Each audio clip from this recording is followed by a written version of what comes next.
One of the worst SummerSlam go-home shows of all time. We are live, man.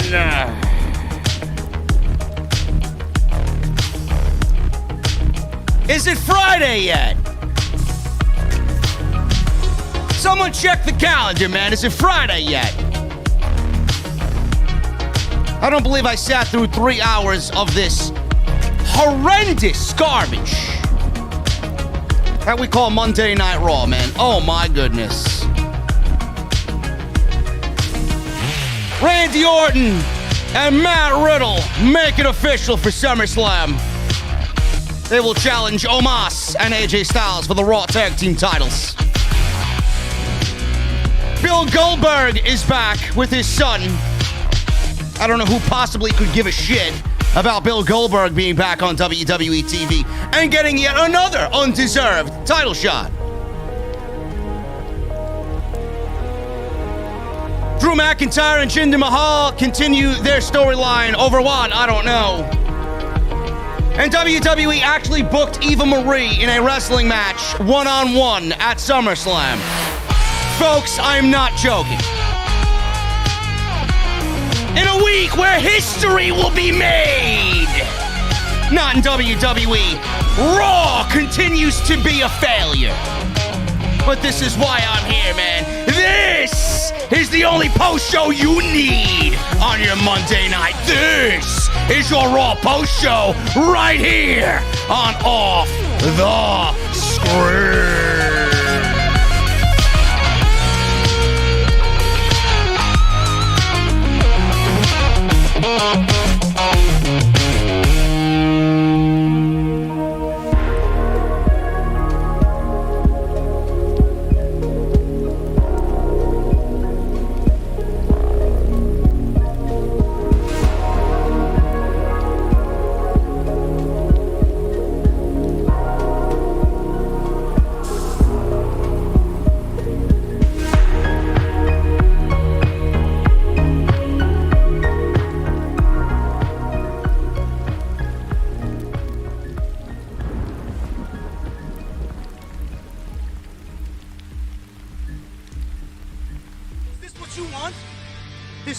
Foliage? Is this what you want? Mr. Dips?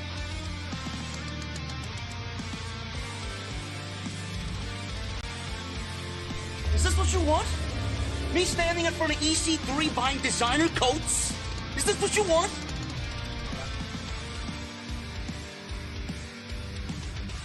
Me sitting in some hipster hotel in Williamsburg, Brooklyn, fluffing pillows? Is this what you want?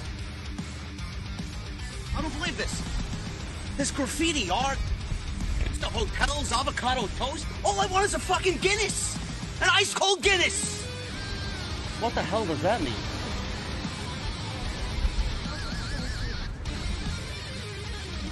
Oh, this is what you wanted. This is your Monday Night Raw review right here on Off the Script.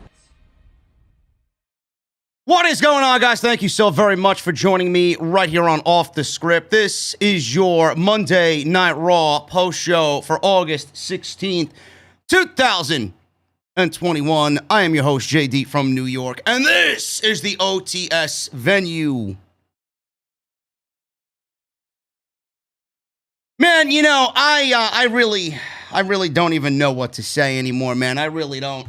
I mean, you guys want me to rant. You guys want me to yell, bitch, moan, and complain, which I'm sure I will do on certain segments that we saw tonight, but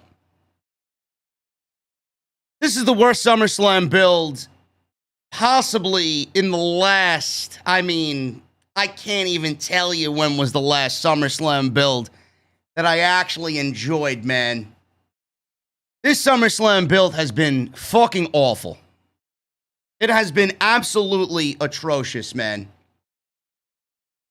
I really don't get how they looked at this script and they decided on this is the show we're going to put on tonight during Raw. This is the show that we're going to put on for the fun people of San Antonio, Texas. This is the show we're going to put on only 6 days before SummerSlam. I don't believe it. I really don't get it, man. This was one of the worst Raws of the year. Seems like I say that every single fucking week, but can you blame me? This was definitely one of the worst go-home shows of the entire year. And SummerSlam, typical WWE, I know someone out there in Stamford, Connecticut's watching me. WWE has taken everything for granted, as usual. You sold out Allegiant Stadium because it's WWE, right? You sold out Allegiant Stadium without even mentioning a single match to the general public. And you fucking suckered them in, and you went about the build, and you went about every single fucking feud going into this thing, and you just said, you know what? We don't even need to try because they are already there. You've taken Roman Reigns and John Cena for granted. Why? Because the fans in Las Vegas will already be there. Everything else, they'll already be there. Meanwhile, this week is a historic week, ladies and gentlemen. I'm looking at my imaginary watch right now. What time is it, folks? What time is it? It's going to be clobbering time on Friday. History will be made. This is a very historic week. Not only for CM Punk, but for AEW.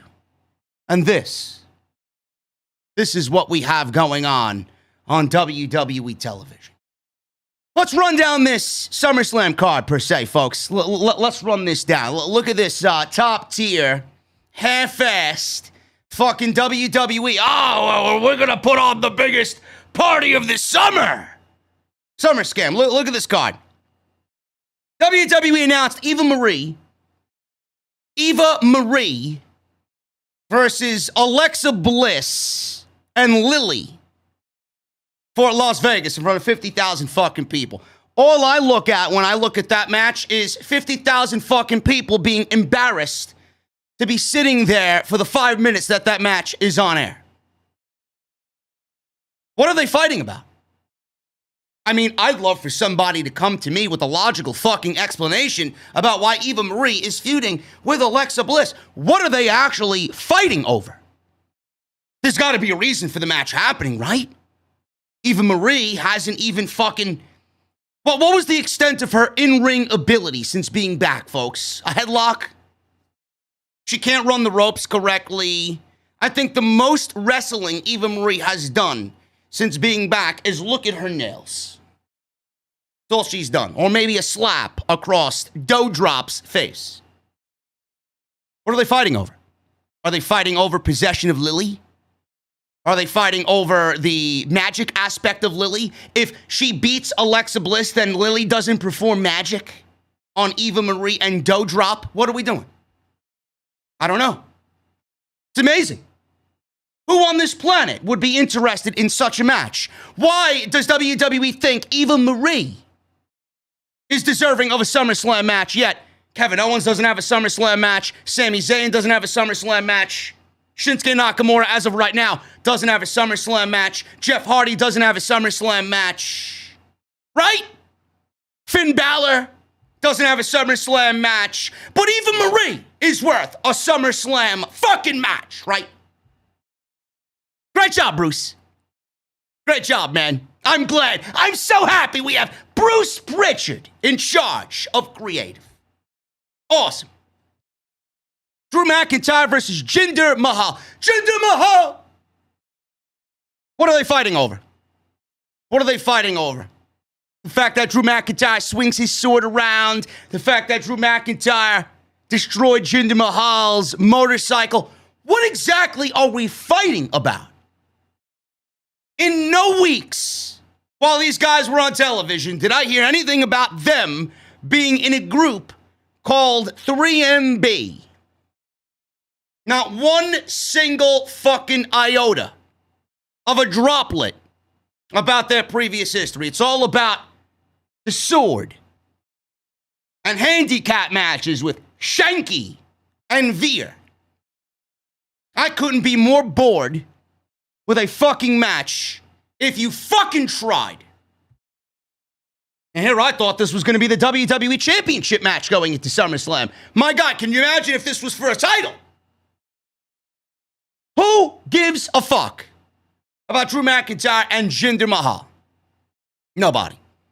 And don't tell me that you do, because there's nobody out there that was that invested in 3M fucking B. Okay? Cut the shit. Edge versus Seth Rollins. Oh my God, we got something that actually makes fucking sense on this show. Holy shit. At least they're going back in time to tell us what's going on. 2014, they brought up that, and the build has been nice. Edge has cut some good promos on Mr. Rollins. Mr. Rollins has cut some good promos. Mr. Lynch has cut some good promos on Edge. Some decent stuff there. If there was something that I was looking forward to outside of Roman Reigns and John Cena, it would be Edge versus Seth Rollins. And that's it. So that match actually has some build going into it that isn't egregious and offensive. The Women's Championship, Bianca Belair versus Sasha Banks on the SmackDown side. I don't know what's going on with either of these two women. People are out there speculating, because that's what the community does, speculate on why these two women were pulled from WWE house shows over the weekend. Nobody knows. I'm going to tell everybody what you guys told me about the Keith Lee situation, man. It's none of your fucking business. WWE's still promoting it for SmackDown. As far as I'm concerned, the match is still happening. What are they fighting over? Sasha wants her belt back. Sasha won an ESPY with Miss Bianca Belair. What exactly is the problem here? She came back 2 weeks ago, so we got 2.5 weeks of build for this match that we knew we were going to get anyway. WWE once again took it for granted because it's Sasha Banks, and no matter what you do with her, it's going to be a major selling point because it's Sasha Banks. So WWE ran with, oh, Bianca hit Sasha with the braid at WrestleMania and caused her to be out for 5 months. Yeah, we'll just go with that. It's great. I need a little bit more, I don't know, Bruce, depth. I need a little bit more substance there. It's like you're giving me a sandwich. The insides are good. The inside of the sandwich is good, but you gave me the cheapest fucking bread possible, man. Before I take a bite and lift up the sandwich off the fucking plate, it's already fucking crumbling. I mean, give me a break with this shit. What are they fighting over? The championship. Why? Sasha lost it. Why? Who wrote this storyline? Somebody with a fucking crayon? 4 years old? WWE taking it for granted. Why? Because it's Sasha Banks and Bianca Belair, and what they did at WrestleMania was great. Let's run it back. The Usos versus Rey and Dominic Mysterio. Who cares? Who gives a shit? Honestly. We're rewarding the drunks now, right? We're giving rewards to the alcoholics. I had a problem with it then at Money in the Bank. I would have never given the Usos the goddamn tag team championships. I would have given the tag team championships to Otis and Gable. I would have had Otis and Gable beat the Mysterios. Then I would have had Otis and Gable drop the tag team titles to the Street Profits at SummerSlam. Then I would have had the Street Profits drop the titles when the Usos were on their best behavior and showing everybody that they want to play after about 6 fucking offenses behind the wheel, driving drunk. Then maybe the Usos can take the titles from the Street Profits. Maybe we do that at Survivor Series. Somewhere along the lines, around that time frame. But I don't know why WWE rushed to give us this match again when we already saw it at Money in the Bank. And then we saw it legitimately every fucking week leading up to SummerSlam because they did every adaptation of match between these four guys. Jimmy Uso versus Rey Mysterio. Jimmy Uso versus Dominic Mysterio. Jey Uso versus Dominic Mysterio. Jey Uso versus Rey Mysterio. That's how WWE builds their fucking tag team title feuds now. Take two teams, run the matches over 4 weeks, boom, pay-per-view. Then we get the actual tag team match at the pay-per-view. Meanwhile, they run singles matches all through weekly television. Man, what a job the creative team has, man. Holy shit. Really fucking racking our brains around that one, right? Sheamus versus Damian Priest for the United States Championship. I'm sorry, am I supposed to care about this? I'm a fan of both of these guys, but it's very difficult for me to care about the United States Championship when Damian Priest has been feuding with fucking Miz and Morrison for the last 4 weeks. Outside of the last 4 weeks, he's been feuding with Miz and Morrison since the fucking Royal Rumble. All year, this poor guy has been feuding with Miz and Morrison. But we want to cheer him on in a United States Championship match. Great! What is there to be excited about, folks? Have you seen what they've done with Sheamus? Have you seen the level of competition Sheamus has had to go up against? Have you seen his title reign fucking grow and mature into being a great reign? No. Have you guys witnessed what they've done to Apollo on SmackDown? Why do you think they would do anything to take care of their mid-card championships? The United States title, the Intercontinental title. It doesn't matter if it's on Sheamus or Damian Priest. Here's my question to you. When Priest wins it, and he should, who is first in line to get a title shot at Damian Priest? John Morrison? Sure, we haven't seen that one, man. I think we should run that one. That sounds like a fresh match. Miz? Maybe Miz goes solo. Give me a fucking break, man. A lot of hopeful people out there, man. I'm here to dash your hopes. It will mean jack shit when Damian Priest wins the United States Championship. More than likely, he'll win the United States Championship, and then they'll run it back at fucking Extreme Rules in September. Oh, joy, oh, joy. We've already seen Damian Priest beat Sheamus on television in a championship contenders match. Spare me the bullshit. Lame. And Damian Priest is one of my favorites on the roster, man, and so is Sheamus. They're both getting the short end of the stick as far as WWE creative is concerned. Bobby Lashley versus Bill Goldberg. You couldn't pay me to be interested in this fucking match, man. Seriously. You could not pay me to be interested in this match. Who gives a shit? Bill Goldberg is back for yet another undeserving championship match. Color me fucking blue. Bobby Lashley, what are they gonna do? Is he gonna win? Is he gonna drop the title to Goldberg? Is Big E gonna cash in? I don't even know. I have no idea what they got planned. But if they want to keep Bobby Lashley looking strong, I would urge them to have him go over Bill Goldberg in the same manner he went over Kofi Kingston at Money in the Bank. Will there be a cash-in at SummerSlam? I don't know. I don't know who the fucking Money in the Bank briefcase owner is anymore. Is it Baron Corbin or is it Big E? According to my sources, Baron Corbin is now the Money in the Bank briefcase holder. Because he stole the briefcase, just like Nakamura stole his crown, and he was King Nakamura. If this goes by WWE logic, then Baron Corbin is the new Mr. Money in the Bank. Maybe we'll get Baron Corbin cashing in and becoming WWE champion.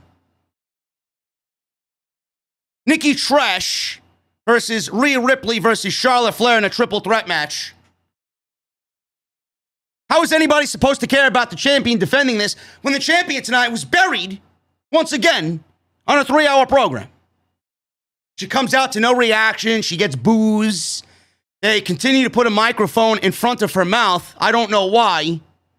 The Monday Night Raw women's division is fucking AIDS. Legitimately. It is some of the worst I have ever seen it. Ever. Nobody on this fucking planet could possibly care about anything coming out of that women's division. It needs to be gutted, thrown away, and you need to hit the reset button all over again from ground zero. Miss Flair is having such a great time in Mexico. She comes back. Not a fucking ounce of effort in anything she did tonight. Nothing. But I'm supposed to care about Miss Charlotte Flair. We'll talk about that a little bit later. Who cares? Who cares? And even Roman Reigns and John Cena half-assed it. WWE is going into this thing taking everything for granted because it's Roman Reigns and John Cena. They don't have to do anything. It's going to sell itself. They don't have to do anything. Allegiant Stadium is sold out. Yet all they do is go on television and they force promos upon each other. And none of it really sticks because everything that John Cena is saying about Roman Reigns, he's saying about the old Roman Reigns, the new Roman Reigns, the Roman Reigns that we see now. None of what John Cena is saying is legit. It all sounds very forced. He comes off very uneducated. I'm not sure if you realize this, John. This is a new Roman. This is not the Roman of 4 years ago, 5 years ago. You better do your homework, man. Friday will be here before you know it. And nobody's going to be giving a shit about SmackDown on Friday night. This SummerSlam card could have been absolutely fucking epic. And they failed. How many times have we booked SummerSlam on Off the Script? How many times have I said SummerSlam could be it? SummerSlam could be the destination. SummerSlam could be the biggest show of the year. If WWE just takes what they have and applies logic, takes what they have and apply the matches to make the show feel special. They've done nothing. Absolutely nothing. SummerSlam this year, man, just like everything else, is exactly what I say it is every year, man. And I will continue to sell the t-shirts every single year until they do something to change it up. It is not the biggest party of the summer. It is not the biggest show of the year. It is the lamest party of the summer. And it's not a SummerSlam. It's actually a summer scam. They scammed you to think it was important. And all they did was take you and your money and all of your time watching their programming for the last 5 weeks. They took it all for granted. That's all they did. That is all they did. So that is the gist of Monday Night Raw tonight, man. Failure. Absolute failure. They let everybody down. One of the worst go-home shows of all time. One of the worst SummerSlam go-home shows ever. Incredibly rough to get through. But we're going to try and make sense of what happened here tonight. And I thank you guys for joining me on Off the Script. 2,300 plus inside the OTS venue. Normally we have about 3,000 or so. But I know you guys are just like me, man. You're not watching the show.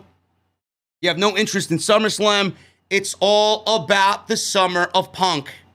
And what happens on Friday in Chicago at Rampage, AEW, First Dance, CM Punk is back. In WWE land, they're not doing a fucking thing, man. They're giving you shit. In AEW land, they're changing the fucking world, bro. They're changing the industry. They're giving you a true alternative. And I can't wait. I'm actually very excited, man. I wish it was Friday right now. I really do. But I thank you guys for joining me here on the show. Follow me on social media at JD from NY206. That is on Twitter and Instagram. Hit that subscribe button down below. Turn on the bell for all notifications. If you guys want to go check out all the other content on the channel, man, we had a tremendous Off the Script episode 386. That is live on the homepage right now. Go and check that out.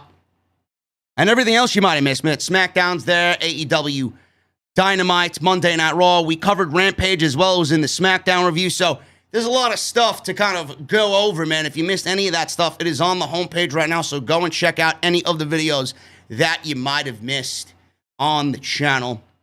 Got a couple of things coming up, man. Some really, really cool shit coming up. Number one, I'm getting a new PC. So I won't be operating on this old heap of shit anymore. That should be hopefully ready this week, if not very, very early next week. Number 2, everybody that's in the venue and everybody that is a member of the channel, all you got to do, if you want to become a member, hit the join button down below. I got word that the emojis, the custom emojis, and all of the off-the-script membership tier icons that you guys will have next to your name, new, fresh, updated, bright, elite. All that shit's going to be coming in the next couple weeks, man. You guys are going to be getting 9 custom emojis that you could use when you sign up anytime you want. And you're going to have that membership icon next to your name, man. There's 5 different icons with the off-the-script logo, man. So if you guys are a member for 5 months or more, you're going to get a special neon bar-lit off-the-script logo. If you guys have been members for 4 months, you're going to get a gold off-the-script logo and other colors that I've personally chosen for you guys to be represented with. It's going to be awesome. So if you guys want to join that, you can do that. Hit the join button underneath the video that you're watching right now and become a VIP in the OTS venue, man. Also, I got a new t-shirt coming out, and this one I'm very excited about. I don't even want to bother my guy doing it because I want him to take his time doing it, and I want him to really just meticulously piece things together, man. This t-shirt is so fucking epic that everybody may go out and rush to get it, and it will be a top seller on Bonfire. It's going to be great. It's going to be great. I can't wait to show you guys. Hopefully that's done in the next couple of weeks as well. So we got some pretty cool shit coming up right here on Off the Script, man. Speaking of t-shirts, Bonfire is now a YouTube partner. So make sure you guys go and look underneath the video that you're watching right now, man. You should see all my merchandise linked right there. So you guys want the SummerSlam t-shirt? Click the logo. Click the shirt, it'll take you right to Bonfire. You guys want the JD's Negan? Click that one, it'll take you right to Bonfire. You guys want the old school JD Club shirt? It's right there. Click it, it'll take you right to Bonfire, man. The entire store is linked right underneath the video. Go and support and get yourself a t-shirt, man. Patreon is another way to do that. Patreon.com/JD from NY206. And today's show is sponsored by Blue Chew. BlueChew.com. You guys are going to use code JD at checkout. And make sure you guys go get your free sample of Blue Chew today. BlueChew.com. Code JD at checkout. Super chats are open. So make sure you guys get them on in. We'll hang out. I got my cold beverage of choice every single week, which is a liquid death. Make sure you guys get them on in. We'll hang out at the end of the show. Hit that subscribe button down below. Turn on the bell for notifications and hit that thumbs up, man. We are looking at 636 likes right now. Let's try and get that up to 1,000 on the live stream. I really appreciate you guys very, very much. Monday Night Raw starts off with Randy Orton. He made his way to the ring. And obviously we have situations happening here with Riddle, AJ Styles, and Omos. Randy Orton was in a one-on-one match tonight with Omos, which I couldn't wait for. I was drooling at the mouth of the thought, man. I always wanted to see Randy Orton in a dream match against Omos. Couldn't wait. He made his way to the ring. He said everyone has been asking him all week why he gave Riddle an RKO. He says he doesn't need friends. He said he would have defeated AJ last week with or without help from Matt Riddle. He says he's a 14-time world champion. And I did it all by myself. Sure you did. Sure you did. So Randy Orton is believing every word that comes out of his mouth. He did it all by himself, folks. He says he doesn't owe anyone anything, including an explanation. He talked about facing Omos later. Says he's undefeated. He's an undefeated force of nature. And a bit of a jackass, too. He says he's gotten himself into quite a mess. So we got an RKO chant breaking out in San Antonio, Texas. This crowd was kind of dead most of the night, man. Kind of dead most of the night. Felt like they piped in noise through certain segments to make it more lively on television. Had some fucking clown argue with me online today that WWE does not pipe in noise in the live telecast and the live broadcast. I told him, bro, go clean your fucking ears and get back to me when you do. Thanks for stopping by, block. They don't pipe in noise. The fuck do you think they do with Nikki Cross? Nikki Trash. What do you think they do with Nikki Trash? She got booed.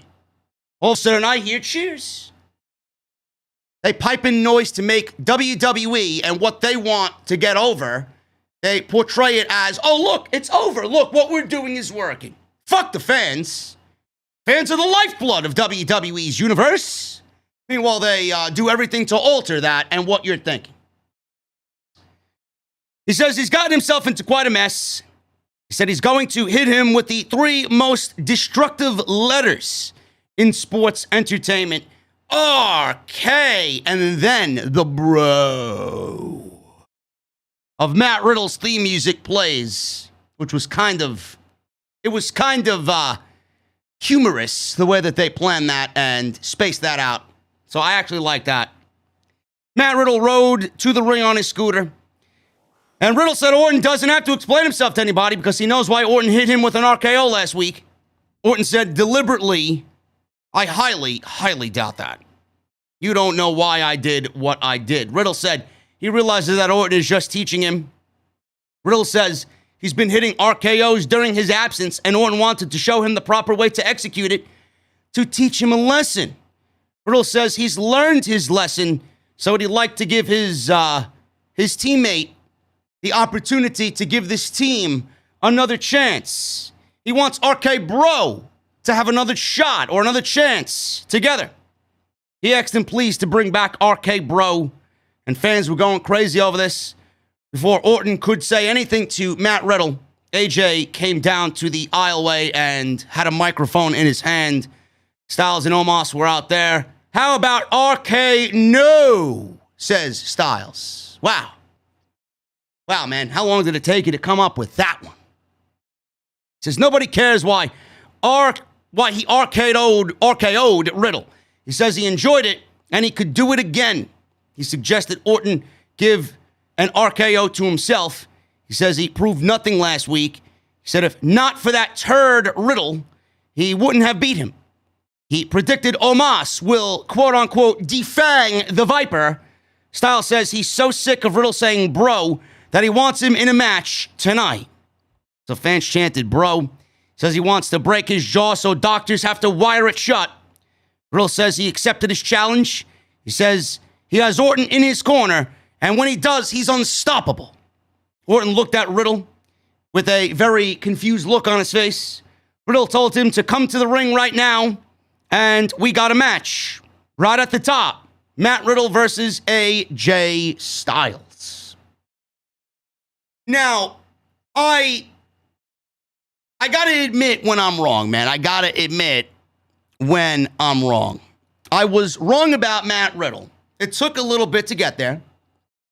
But Matt Riddle is probably one of the more over. I would say he's probably the most over thing on Monday Night Raw. And I had this guy dead to rights. I think a lot of people in the community have this guy dead to rights, man, because of the way WWE treats NXT talent. And Matt Riddle is an NXT talent. Or he was at least. He was a big proponent of NXT. He was an indie guy. He has several years under his belt in professional wrestling. What 5 or 6 years? So he knows what he's doing in the ring. He's very good at what he does in that ring. But I had this guy dead to rights on the main roster, man. I didn't think he was going to be as over as he is now, with him not wearing shoes and the way he speaks and WWE exploiting him for being a little slow, bro, and all the marijuana innuendos. I thought WWE were just going to throw this guy out there, have him sink, make fun of him, bury him, you know, give him a little fucking taste of success here and there, but ultimately do nothing with him. It seems like Matt Riddle is on his way. If WWE actually is patient and plays their cards correctly, they have the next breakout guy in Matt Riddle. I would like to see the silliness toned down a little bit. I don't want him to give it up completely because that's what really makes him likable and genuine. But I think WWE relies on too much of that, and they don't really appreciate what he does in that ring 100%. But I'm very surprised that he is as over as he is. And working with Randy Orton has brought him legitimately to the next level. And if WWE, like I said, plays their cards right and they do what they need to do going into SummerSlam and they win the tag team titles, which they inevitably will, I don't see why you would bring this match to the SummerSlam stage and not give Randy Orton and Matt Riddle the tag team championships. That would be fucking stupid. Then you have the match and the breakup, and you have Matt Riddle go over Randy Orton, and you have Matt Riddle really propelled up that ladder to the next portion of what he needs to do, and he'll be a main event guy. And you just let him go. You continue to build. You do not put him in a match against Matt Riddle, and you don't Keith Lee him. You don't drop him. You don't forget about him. You don't take him off TV. You don't put him in catering. You don't do none of that. You continue to push this guy up the ladder. Matt Riddle should be in discussion, and he should be built as a guy that's legitimate to take the WWE Championship at the end of all of this. That is the goal. If that is not your goal, what are we doing? What are we doing? If that is not your goal, then what you're watching right now is fucking pointless. It is meaningless. That's what needs to be done. So, WWE has, and I don't really praise them all that often, Matt Riddle and Randy Orton have been the best thing on Monday night. Legitimately the only thing on Monday night worth anything. It's not worth watching a 3-hour show, though. I will say that much. Matt Riddle and AJ Styles, we've seen this before several times. There really isn't anything new here. This went about 10 minutes. Styles was in control until Riddle whipped him and dove on him. Riddle mounted a comeback after a small commercial break. Hit a bridging German suplex for a 2 count. Styles followed with a fireman's carry neckbreaker or a Ushigoroshi. But the Monday Night Raw commentary team can't call it that because they can't call it by the actual name. They think we're fucking stupid. Riddle slipped out of a Styles Clash attempt, kicked Styles' chest, but Styles countered a senton into a calf crusher. And Riddle got a rope break to break the hold. Riddle hit an exploder suplex into the turnbuckle and went to the top rope, but he was distracted by Omos, who was just legitimately standing there, looking at Matt Riddle as he was probably going for floating bro. Styles knocked him off the top rope, caught him in a Styles Clash on the way down, and Styles Clash for the win, and that's it. That's it. Matt Riddle falls to AJ Styles, and the tag team champions are looking like champions going into the pay-per-view against Orton and Matt Riddle. So there you go. WWE's got it right up until this point. It's not over until they win the tag team championships. But good on them, man. I'm loving what they're doing with Riddle, and hopefully they do exactly as I detailed here, because that is the goal. If it's not the goal and not your intentions, what is the fucking point, and what are we doing? Everything you've watched here up until this point is a complete waste of time. Sarah Schreiber interviewed Nikki Trash backstage. WWE continues to give Nikki a microphone, and I don't know why. Her microphone skills, listen, I never had a problem with Nikki Cross and her microphone skills or her promo ability. But you put a microphone in front of this woman's mouth with this gimmick, with this costume on, it is some of the most cringe shit you could possibly ever listen to. Everything she says is fucking awful. Everything. Nothing makes sense. I don't want to hear it. It's an adult show. It's pro wrestling. I'm not watching this shit as a fucking little tyke in the crowd. I don't give it. This is garbage. But I know this is who they're modeling it after. Or modeling it towards. But my God, man, the way she speaks and the way she delivers these promos, man, it is so fucking horrendous. It is the drizzling shits, if I can say so. Nobody takes her seriously. There are majority adults in this audience, and they're looking at WWE scratching their fucking head. Why?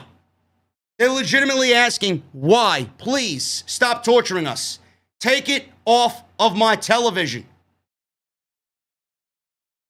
She said she just has to look at herself and remember why she wears this outfit. She wears it for herself and everyone out there who's just like her, trying to achieve. She said they have it in her, but they have to believe they can almost be a superhero. She said it works for her, and it could work for everyone else as well. I don't know. WWE thinks this is getting over. It ain't. It's actually more embarrassing the more I see it, man. The repetitiveness of everything she says has gotten old. The outfit has gotten fucking ridiculous to look at. She's one of the worst women's champions of the modern era. She's done nothing with the championship. I don't even know why she is the champion. So she's going into SummerSlam for what? Does she even stand a chance going into SummerSlam? I don't know. She may pull out all stops and win the fucking match for all I know. Rhea Ripley's fucking just as awful. And Charlotte showed up in Mexico to stand with her AEW husband and her recently released father. Was it because WWE said she could go? She missed house show appearances for it. Or did she disobey Daddy Vince to go stand with Andrade at AAA? I don't know. So having her win and having Charlotte walk out of SummerSlam as the champion, I don't know anymore, man. This isn't the Charlotte Flair of 2 years ago. They're not going to bend the knee and give everything to Charlotte Flair. Oh my God, the queen. Oh my God, from the Queen City, the android. This is not the Charlotte from 2 years ago. This is a Charlotte that is very upset that her father got released and her husband-to-be was a clown in WWE. They just let him go. This is not the same Charlotte Flair. This is a Charlotte Flair that doesn't really emit that same type of, oh my God, I'm the greatest ever. She's put little to zero effort in everything, man. I would know. I've been watching wrestling for 30 fucking years. When you watch somebody just go through the motions, man, you don't have to have them say it to you. You just see it. And Charlotte is wrestling as somebody who doesn't give a shit. Maybe she knows, just like we do, that the women's division is fucking awful. Maybe she knows that the women's division and the way that it's been booked creatively is just fucking awful.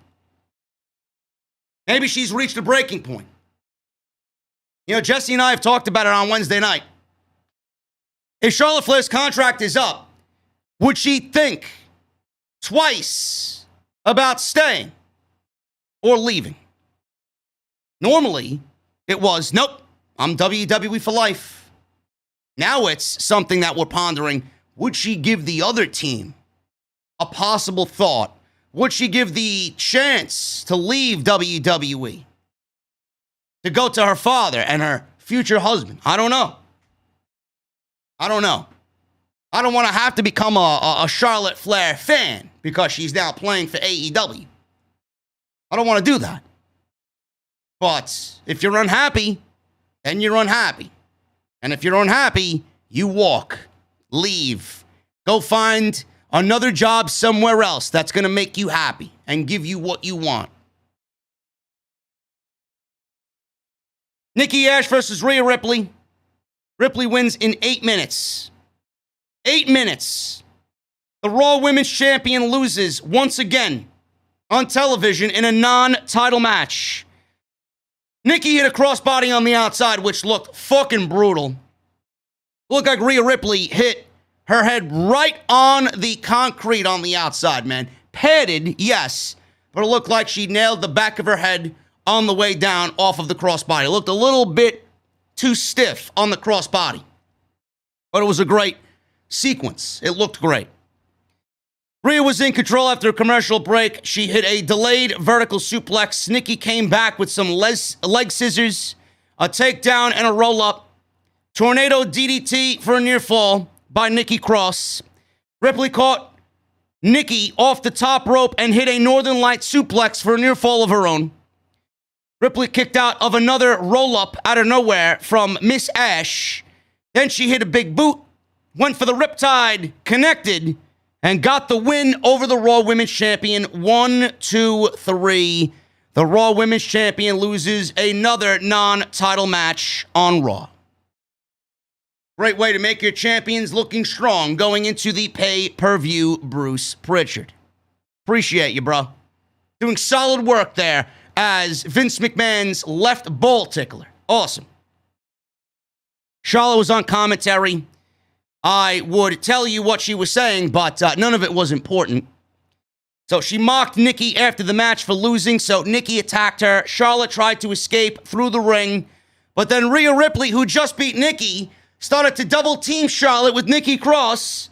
Ripley and Nikki both got their shots in, and Nikki chucked Charlotte out of the ring while she was wearing high heels, which is always a dangerous maneuver on the way down. Awful. I could not possibly care any less than I do in this very moment about this Raw Women's Championship match. This entire feud has been booked like complete shit. Jinder Mahal. And listen, that's not the last time I'm going to complain about the women's situation, man. What they did at the end of the show, I just don't know. I really don't know, man. How these people book professional wrestling for a living, it really boggles my mind. It really does. Jinder Mahal, he was backstage. He was giving Verr and Shanky a pep talk about Drew McIntyre and all that he's done for them. He's gotten them to this point. He's given them the land of opportunity on Monday Night Raw, which is the land of death if you're a pro wrestler. And his expectations are that they should beat Drew McIntyre tonight, being that it is a handicap match, 2-on-1. Said it's their last chance to take away his precious sword. He said then at SummerSlam, Drew will crumble at his feet. I crumble every Monday night as soon as 8 p.m. hits the clock, folks, because I know I'm about to embark on terrible professional wrestling. So we got a handicap match here. Drew McIntyre versus Shanky and Verr. 2 minutes. 2-minute handicap match, folks. How am I supposed to care about Jinder Mahal and his cronies if the cronies, 2-on-1, two guys the size of Verr and Shanky can't even last 2 minutes with Drew McIntyre? This show is awful. Michinoku driver from Drew McIntyre on Shanky. And then he delivered a Claymore kick. 1, 2, 3, and that was it. If Drew McIntyre won this match, then Shanky and Verr are barred from ringside at SummerSlam. That scares me, folks. I had nightmares of these guys being banned from ringside only for Jinder Mahal to usher in Great Khali at SummerSlam to help aid him in victory over Drew McIntyre. Can you imagine Drew McIntyre versus the Great Khali on Monday Night Raw? I swear to God. I swear to God. Now that I put that out there in the universe, something like that's going to happen. I just might have given everybody fucking nightmares. I might have given everybody nightmares for the next couple weeks, folks. I'm sorry. I apologize. I apologize. Seriously. I didn't mean to scare you. Now watch WWE. I know somebody's watching. Yep, Vince, call up Khali. This is a brilliant idea. Can you imagine Drew McIntyre versus Great Khali on Monday Night Raw? Imagine that. God. After the match, Verr went after Drew's sword at ringside. Is this the replica or the real thing? I'm not sure. Who cares? Drew stopped him, gave him an overhead suplex at ringside. Drew then leaned his sword against the turnbuckle and said he knows Mahal is terrified of it. I'm sorry, guys. I'm sorry, please. I know I willed it into existence. Now watch it become a thing. And he knows Jinder is afraid of it. He told Jinder that Shanky, who was still trying to regain his senses in the ring, on his back, laying up at the lights, he wants him to know he realizes the error of his ways and hopes he beats Jinder at SummerSlam. He said Shanky also wished he could be as confident and sexy and a badass like Drew McIntyre. I'm glad we're on the same page about Drew McIntyre not being cringe. But here we are. At least he's not coming out doing Mr. Feeney, Boy Meets World fucking history promos anymore. About the Great White North and the Battle of Gettysburg and the Vietnam War and some Scottish war that we probably never even heard of, and the fucking Loch Ness Monster, and how haunted the castles are in Ireland or Scotland, wherever the fuck this guy's from. Give me a break. He's sexy and a badass, folks. That's what WWE wants you to remember about Drew McIntyre in this feud with Jinder Mahal. He's sexy and he's a badass. Thank you for making this feud oh so important, Bruce Pritchard. Told Jinder he's a former world champion in peak physical condition, so maybe he's underestimating him. He asked the fans if they think Jinder will win. You know who's not going to win at SummerSlam, folks? You and me. Never mind the fucking fans. You and me. Me and everybody in this venue not going to survive this match at SummerSlam. He then asked the fans to raise their hands if they know he will beat Jinder. Drew says the votes are in, and it appears you are screwed. I know which match I'm taking my bathroom break during at SummerSlam. Actually, several matches on this fucking card. I'm taking a bathroom break and a snack break. And I may walk a dog, the family dog, and I don't even own one. I just may take myself for a fucking walk and walk myself. Charlotte approached Adam Pearce and Sonya Deville. She cried and whined as usual about how she was doing her job, and then Nikki just attacked her for no reason. Oh, that's great, Charlotte, just like how you got a title match for no reason, right? And how you just willingly are put into these number one contender matches for no reason, right? So when something is done to you for no reason, oh, now we got to bitch and complain, right? It's great. It's great. Why don't you go back to the fucking factory and go get your battery upgrade for no reason? They just installed the latest version last week. Let's go away. So Pearce offered Charlotte to go find a partner, and she could get revenge later against Nikki and Ripley. Charlotte says she doesn't play well with others. Sonya said, take it or leave it. Charlotte sighed and left, giving me hope that we don't see Charlotte in the ring tonight, which was obviously not the case. Moist TV. Yes.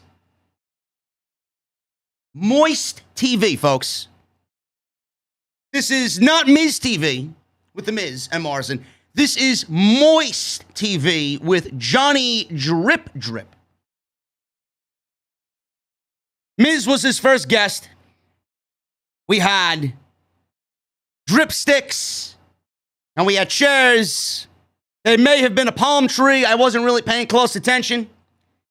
But what I did see was a small plastic kiddie pool with little rubber duckies in said pool. A legitimate kiddie pool in the ring. So Morrison asked Miz what his favorite movie is. This was the first question out of his mouth. Miz says all of the Marine movies that he starred in. I haven't seen one. Good luck on that. Morrison looked very serious and asked the second question, and he asked Miz if he was lying about being injured. Miz asked if he ever lied to him or used him before in the past. Morrison said no. Miz asked if he faked an injury. Morrison says he's not sure. Miz says he's not a liar, got upset at Morrison. He asked the fans if they think he'd lied to his best friend. Damian Priest then comes out and interrupts said Moist TV. So Priest got into the ring and said he planned to beat Sheamus and go out in Vegas afterwards and celebrate as the new United States champion. But he first wanted to know why Miz faked an injury to have Morrison push him around in a wheelchair as his own personal servant. I don't see why you would come out and talk about Sheamus and the United States Championship when Sheamus has nothing to do with this segment and the United States title is not on TV in this present segment. Why are we talking about Sheamus? but he's out there on Moist TV conducting an interview with fucking Miz and Morrison. Why did we need Moist TV? Couldn't we have just got a promo battle between Sheamus and Damian Priest? I mean, Sheamus can cut a promo. Damian Priest can cut a promo. I would much rather hear those two guys talk about why the United States Championship is oh so important to them and what they're going to do to take that title and own that title at SummerSlam. Yeah, we got fucking Damian Priest pushing goddamn Miz into a plastic fucking pool of rubber duckies on Moist TV. So Priest is out there. Miz said his knee was injured because of Priest. Was it injured because of Priest or was it injured because of the fucking zombies? And before, he never had a major injury before, and he's been the most durable wrestler in WWE history. He admitted he was cleared a couple of weeks ago. Morrison spun him around and was angry at him. Is that true, Miz? Is that true? Miz says he was cleared, but that doesn't mean he was 100%. Priest said, well, you looked fine last week as you got up from the wheelchair and ran up the ramp. So Morrison says, listen, I got a great idea. So the best way is to do this. I want to make Moist TV the most memorable first show in history. Miz versus Priest tonight, and I'm booking it. Nice to know that John Morrison now has creative control over what The Miz does on Monday Night Raw. So we got Miz versus Priest. Miz protested as Priest said, yes, let's do this. Priest then shoved Miz into the kiddie pool, which had rubber duckies in it. And that is the way the segment came to a close. Folks, you know, we're 5 days.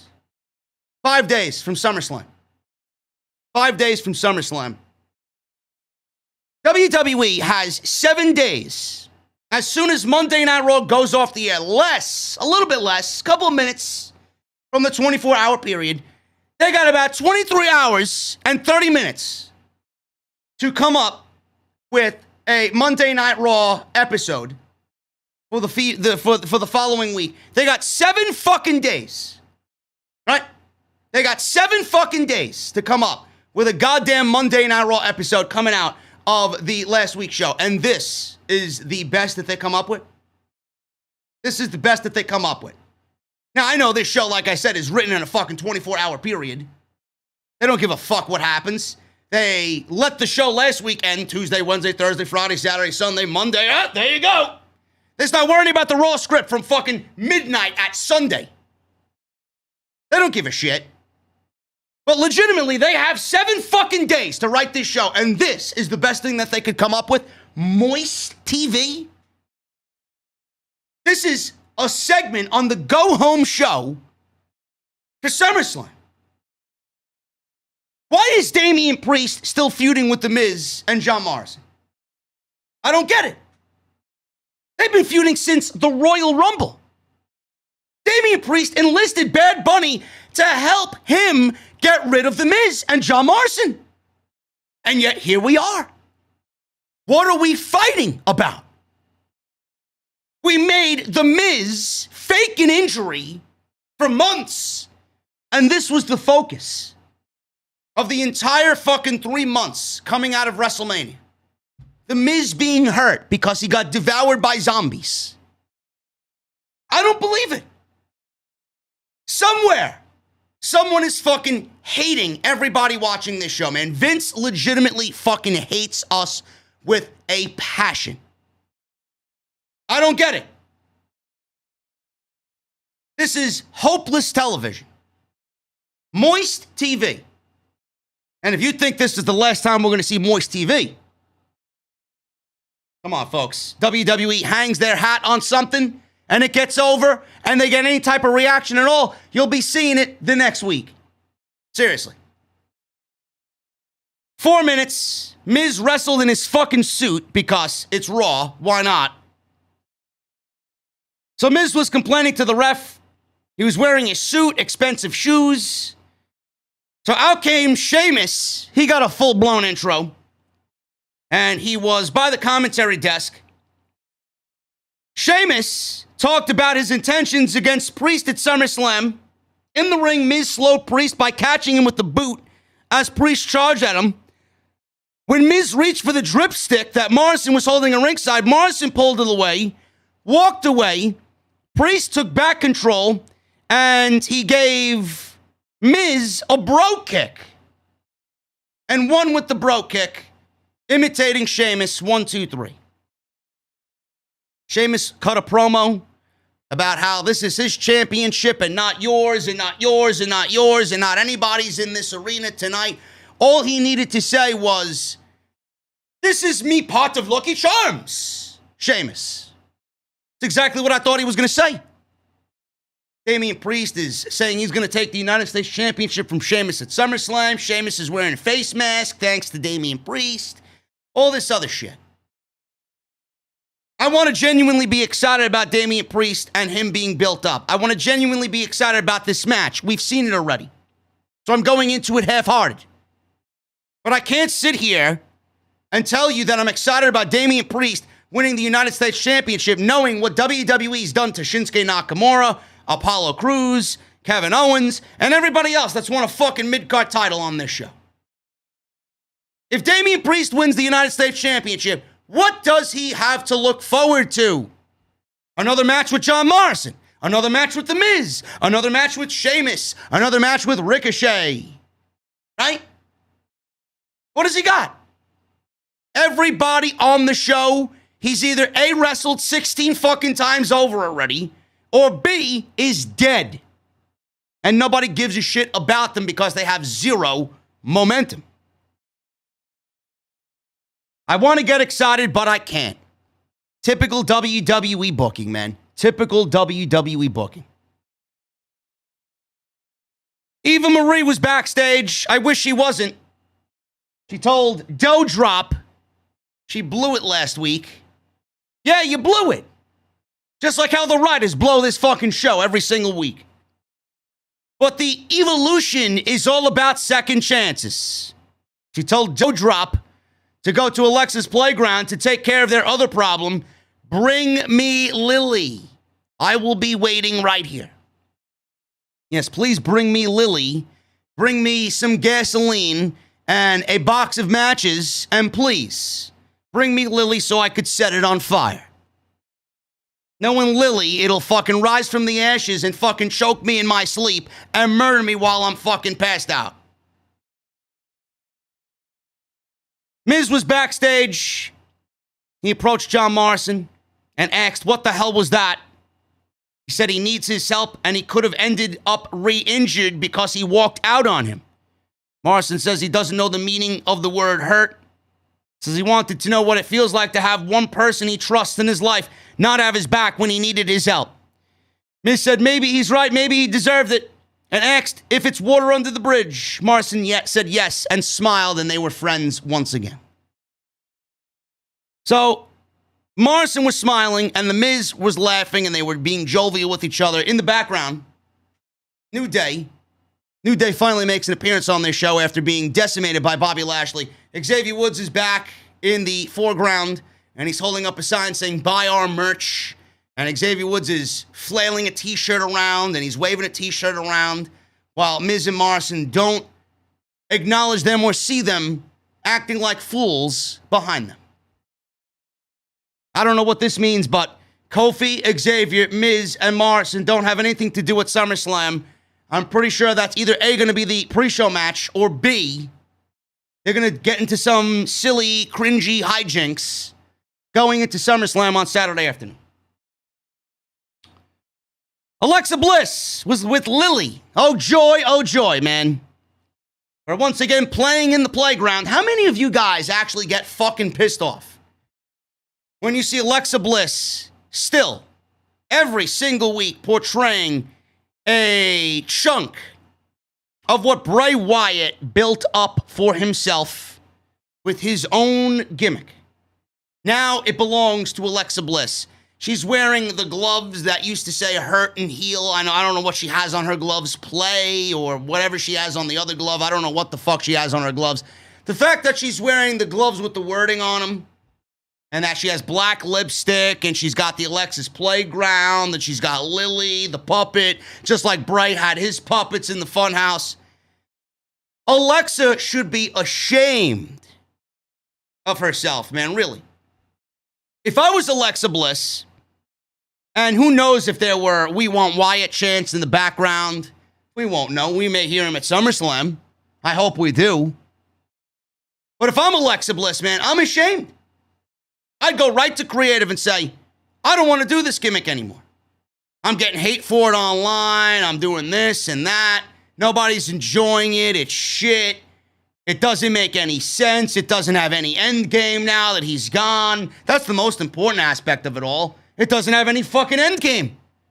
Now that you release Bray Wyatt, he was the master. He was the one in control of everything that was going on. You tie the two universes together now that he's not there. How is there going to be an end game? I would take this gimmick and just kill it. But WWE won't do that. They're selling mega merchandise with Alexa Bliss, and they're still selling mega merchandise with Bray Wyatt off of his image. Typical WWE. Typical WWE. But this shit sucks. This is a fucking embarrassment. There are a lot of people that know what I do on a weekly basis, man. I would never in 1,000 years show them an episode of Monday Night Raw. That's how fucking embarrassed I am. Everybody potentially watching what I do. I gotta watch this shit on a weekly basis. I'm sitting here covering storylines with Alexa Bliss and her fucking doll, Lily, who winks and performs magic and speaks to her in silence. Great. Great. Am I watching Nickelodeon or am I watching professional wrestling? I don't know anymore. We got Lily on Monday, yeah, we got CM Punk on Friday, man. You make the fucking choice. You know which one to go with. Bliss asks Lily what evolution means. She laughed at the idea of someone wanting to be like her. In walked Doudrop. She snatched Lily out of Alexa's hands. Alexa said, I wouldn't do that if I were you. Doudrop stared at Lily. She looked horrified. And then she handed Lily back to Alexa Bliss. I think you made the smart choice. In fact, if I was Doudrop, I would have taken Lily, ran to the nearest dumpster, poured gasoline in the dumpster, set the fucking thing on fire, and laughed as I escaped in my SUV. It's exactly what I would have done. Awful, awful, awful television. Mace and T-Bar versus Mansoor. What else did you expect on Monday Night Raw? Last week we got Ali versus T-Bar. So why wouldn't we get Mace versus Mansoor? Such creativity on this show, man. I'm fucking ecstatic about this show, man. I can't wait for next week. Can't wait. What is it going to be next week? A handicap match? Mace and T-Bar. I don't know what they're doing with them. Mansoor, Ali, I don't know what they're doing with them. I don't even know why the fuck they're feuding. What are they fighting for? Every feud, I could ask the same question. What are they fighting about? I don't get it. Ali seems to now trust Mansoor. At first he didn't trust Mansoor, now we trust Mansoor. Now they're fighting T-Bar and Mace. Who cares? Who cares? So, Mansoor, who won this fucking match? Did I even put a winner in my fucking notes? I have no fucking idea who won this match. Mace won it with a roll-up, but Ali kicked him in the face from the outside of the ring. Referee didn't see it, but Mansoor rolled him up anyway for a 1-2-3. That's what I got in my notes. Mace was about to win, but Ali kicked him in the face, and then the reversal of the roll-up went in Mansoor's favor, and he got the victory over Mace. That's it. That's all there was to it, folks. I want to like Ali and Mansoor, but do you give WWE any credit for building these guys and doing anything with them? Are you thinking WWE is going to move them along and do anything with them at all? No. Now, what I would do, being that there's no fucking tag teams on the show, I would take Ali and Mansoor, And I would have them be the recipients of the breakup of Randy Orton and Matt Riddle when it happens. Because when they have to drop those tag team championships, why not drop them to a team that is semi-interesting in Ali and Mansoor? Just an idea. But WWE seemingly drops the ball every single time with Ali. Great talent, major fucking star potential, does nothing with them. WWE does nothing with them. And I think Mansoor is cool. I dig Mansoor. But do you think WWE is using Mansoor on television to build him up? Or use him in some prominent role? The only reason why Mansoor is on television is because WWE is going to Saudi Arabia in October. So they need him to have some TV time before they throw him back into some useless match in Saudi Arabia. Mansoor beats Mace. 2 minutes. We're going into hour 3, folks. We're going into hour 3. Oh, joy, oh, joy. The show is almost over. Show is almost over. Jeff Hardy. Actually, no, that's not next. Randy Orton. Randy Orton and Omos. Omos got his own entrance music. I think he came out with his own entrance music last week, too. I gotta say, man, Omos's theme music is pretty fucking neat. I'm digging Omos's theme music, man. It's got a very jungle-esque vibe. So good on them.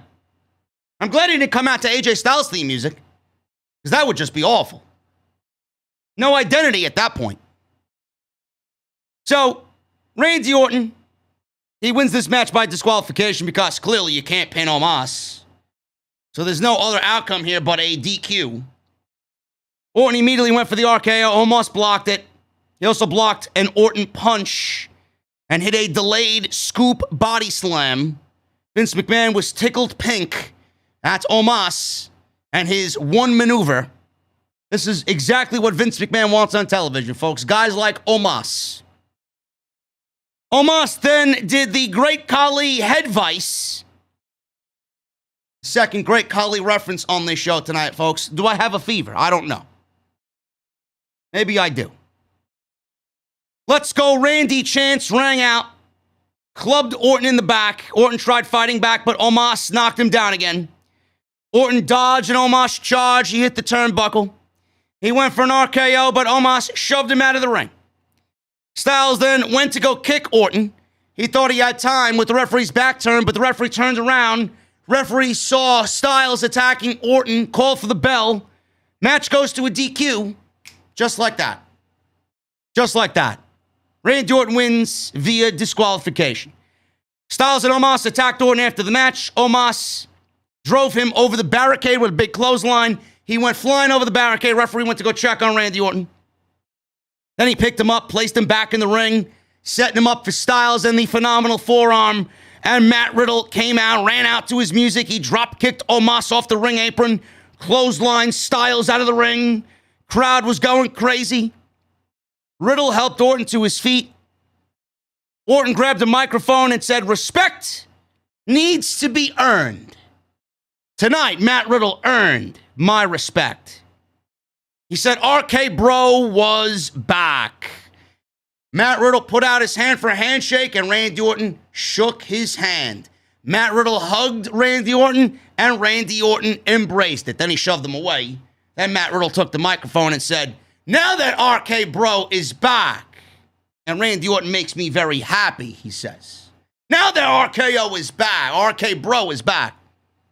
Now at SummerSlam, Randy and I are challenging AJ and Omos at SummerSlam for the Raw Tag Team Championships. There you go. Nothing else would have made sense, folks. A lot of people were like, well, is it going to be Randy Orton and Matt Riddle at SummerSlam? Are they going to have a one-on-one match? That's what it looks like to me. Meanwhile, I'm like, no, that's not what the match is going to be. I think you're thinking way too far in advance here. Because if you do that one-on-one match after the RKO to Matt Riddle last week, then what are you going to do with AJ Styles on SummerSlam? You're not leaving him off SummerSlam's card, right?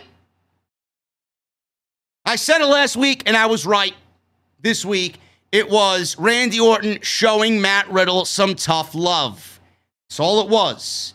Matt Riddle even said it himself on the beginning of the show tonight. It was tough love. That's all it was. And Matt Riddle being the way that he is and him being so easily forgiving of what Randy did and him really believing in the team, putting the RKO that he got to the side, not really taking it to be offensive. Randy Orton said, you know what? Normally I don't respect anybody. I'm not a people person. It's got to be earned. But tonight you earned my respect. You took that RKO like a man. You didn't complain about it. Here you are, easily forgiving me for what I did to you. Not bad. Not bad. Now they win the tag team championships, and then we can start contemplating the breakup. How long is it going to take Randy Orton to say, you know what, fuck this guy. I don't need him. I don't need the tag team titles. I just want to be by myself. And then we get the one-on-one match, and then we get the breakup, and Matt Riddle goes over. Like I said before, I'm going to say it again. If it's not to get Matt Riddle to the next plateau on WWE's ladder, in the hierarchy of WWE superstars, then what is the point? If you're not thinking about putting this guy in a major world title situation, what is the point? These two could have something nice going on. Maybe Matt Riddle wins the WWE Championship at some point, and he has to revisit Randy Orton somewhere down the line in the future. You already got what you're doing here as a foundation. Could be a great match. I'm looking forward to it. But if you're not ready to build Matt Riddle, then what is the point of everything that's going on now? That should be number one priority. They will win those tag team titles at SummerSlam. There is no other option. It is either they win or you fuck everything up that you've built up until this point. They will be your new Raw Tag Team Champions. Let's see what's going on here, man. We got 2,500 in the venue. Only 881 likes, though. Why? There should be 1,000. There's over 2,500 people in here, man. There should be easily over 1,000. What are you guys waiting for? Hit that thumbs up. Show your support by hitting the thumbs up. Hit that subscribe button down below. And turn on the bell for all notifications, man. I appreciate you guys joining me tonight. I know it was a lackluster show. I'm trying to make this as entertaining as I can, man. I'm not feeling it. I'm not feeling the enthusiasm. Is it Friday yet? Yo, Jesse, set the clock for Friday, bro. Seriously. I can't wait for Friday, man. Make sure the peanut butter whiskey is stocked, okay? Speaking of which, I gotta go get some. What you guys need to go and get is some Blue Chew. Because a show like tonight, you're gonna need some Blue Chew, man. Believe me. BlueChew.com. Code JD at checkout. You guys are gonna need it, man. It's gonna be one of those summer scams. I'm feeling it. I'm feeling it.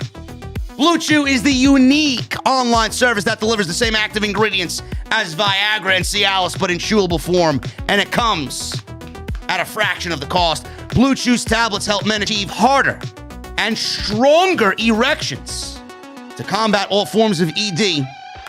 And it's an online prescription service. So no visits to the doctor's office, man.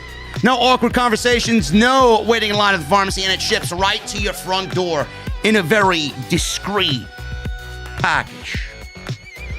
The process is very simple. All you guys got to do is sign up at BlueChew.com, consult with one of their licensed online medical providers, and once you're approved, you're going to receive your prescription within days. And the best part, it's all done online.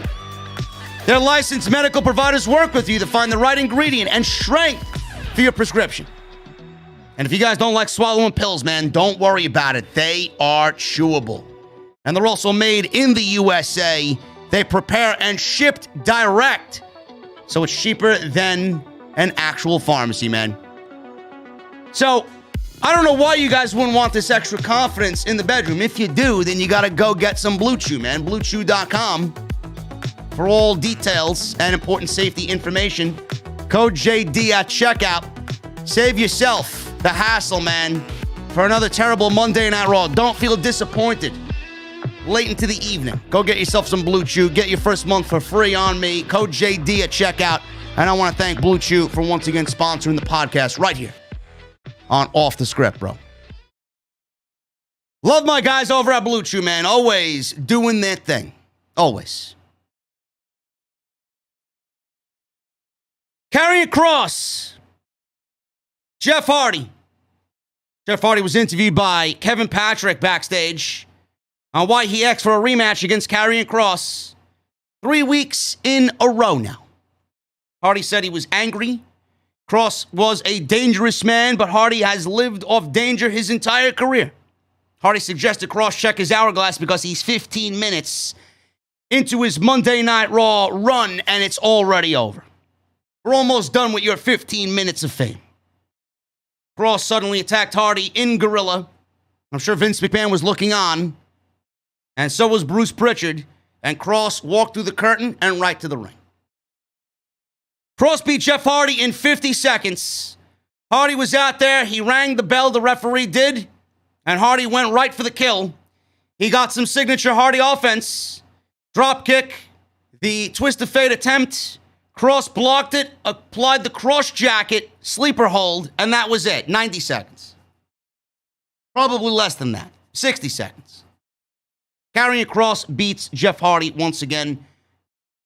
Absolutely fucking useless, man. What a waste of an appearance. This had "let's fill 60 seconds" written all over it. That's all that this was. I was actually shocked by the outcome. I thought that we were getting this third match. It didn't happen 3 weeks in a row. It's happened 3 times in the last 4 weeks. We got this match for a third time now on Monday Night Raw. I'm over it. I'm done with it. Move Kross on to somebody else.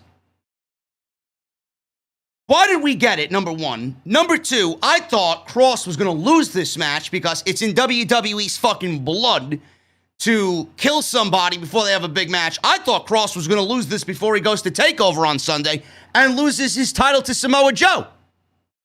Loses his NXT title. So I was surprised that outcome didn't happen tonight. So he beats Jeff Hardy in 60 seconds. What was the fucking point? He proved his dominance last week. Why did he need to do it again? This says 2 things. Number one, they have no fucking idea how to book Kross. Number two, it's almost as if they're spitting on the legacy of Jeff Hardy because they know he's of no use and no value to them anymore. He's just biding his time, wasting away, because we all know that he's going to end up joining Matt Hardy over in AEW.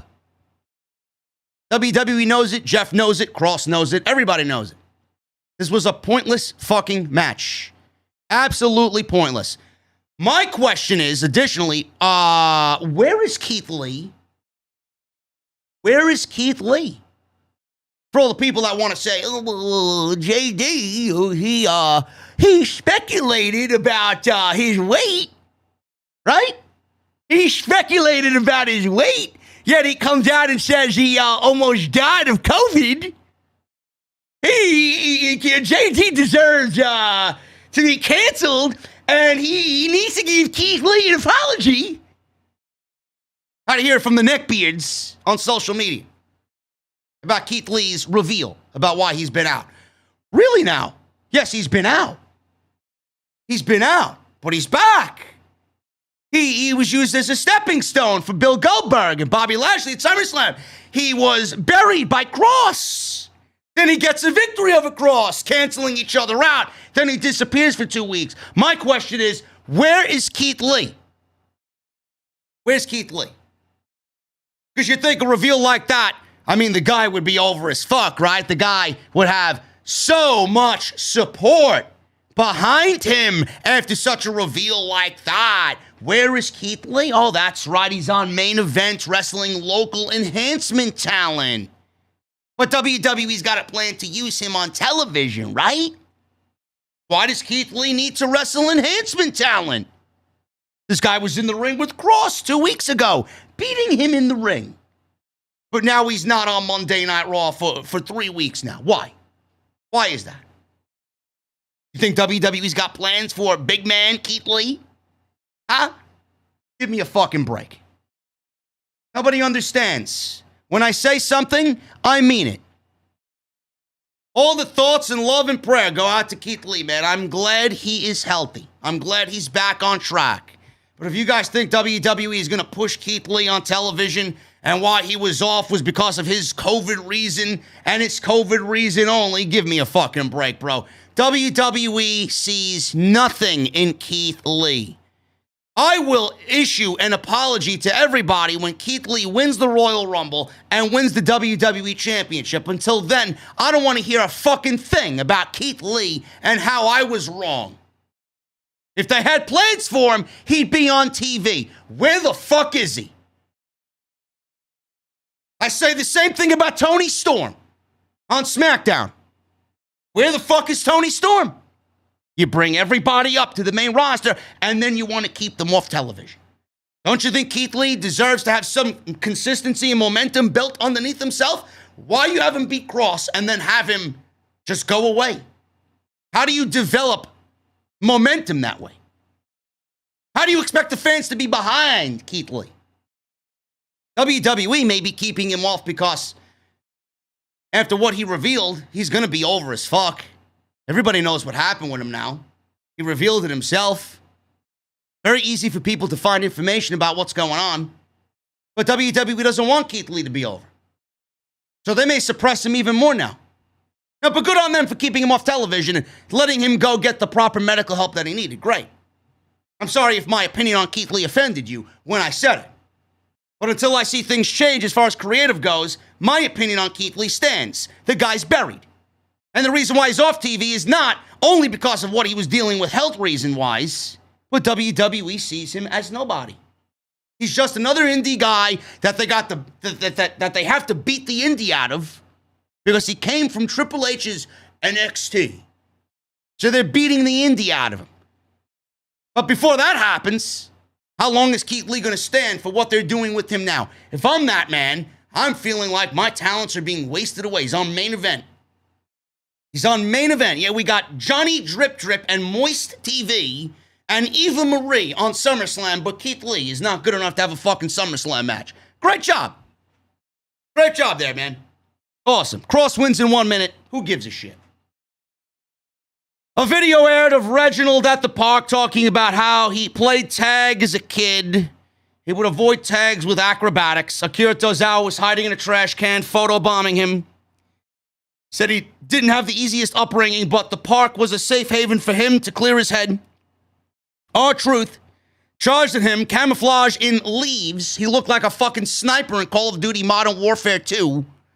He charged and knocked into Tozawa in the trash can. Reginald backflipped. He spun on a tree limb and then jumped over the hood of his car into the door and sped away. Tozawa and R-Truth were arguing amongst each other and had a heated exchange about who was to blame. Folks, Reginald and his childhood story and the two geeks dressed as a trash can and camouflaged as a bush with Reginald, this segment was longer than Karrion Kross and Jeff Hardy. They got more TV time than Keith Lee in the last 2 weeks. They got more TV time than Keith Lee and Karrion Kross the last 2 weeks combined. This show is fucking awful, man. Absolutely fucking awful. Nikki, Trash, and Rhea Ripley, because they wrestled before, so why not put them out there again as if anybody fucking wants to see them twice in one night. Versus Charlotte and a partner of her choosing. Out comes Nia Jax. Jax came out. Corey Graves says the Queen had an ace up her sleeve. No, Corey, instead of an ace, she had a joker. Never mind a fucking ace. Shayna Baszler was watching backstage on a monitor. She was playing cards.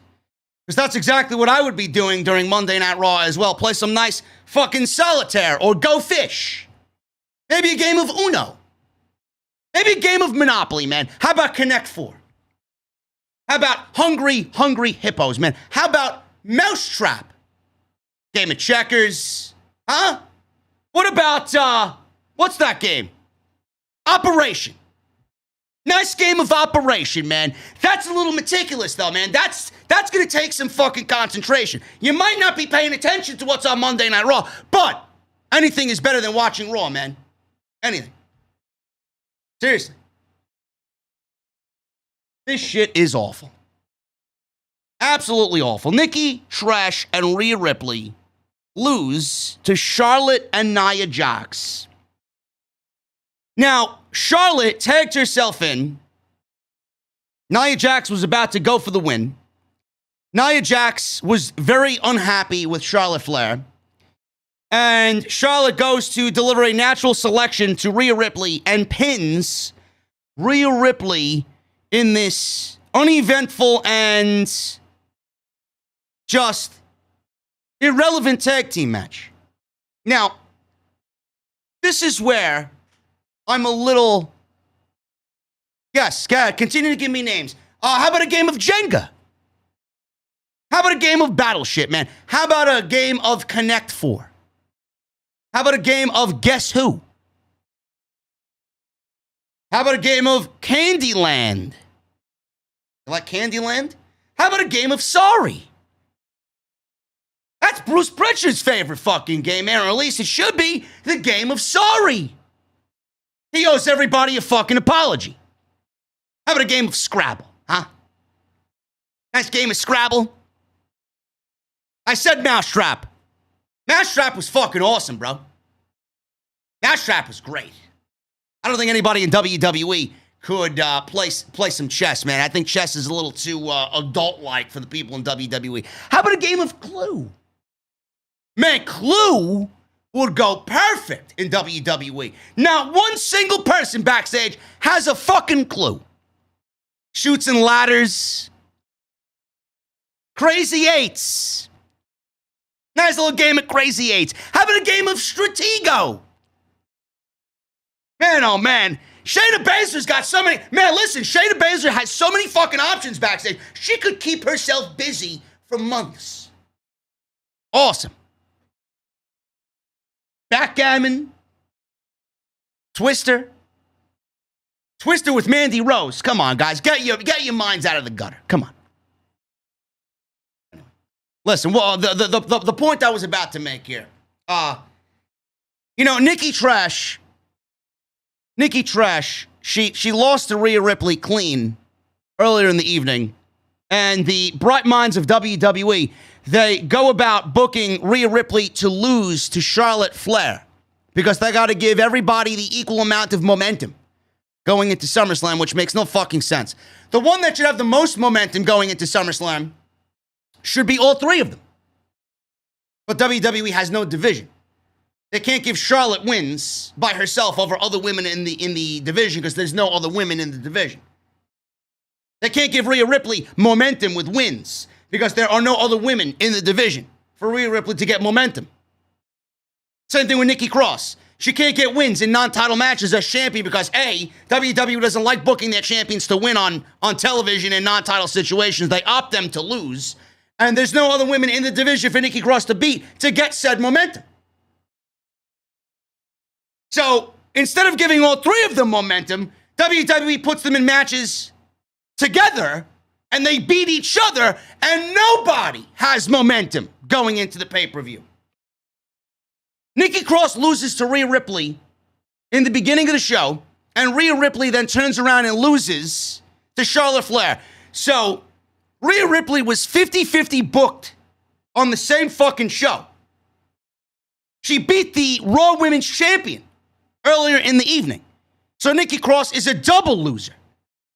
She lost to Rhea Ripley, and then Rhea Ripley loses to Charlotte. How negligent can you be with your fucking women's champion? Not that I give a fuck Nikki Cross is women's champion, but I'm just trying to make a general point here. Not only did you cancel out Rhea Ripley beating your Raw Women's Champion by this act here in this tag team match, you made Nikki Cross look like a double loser. You made her look like a complete fucking geek 2 times in one night.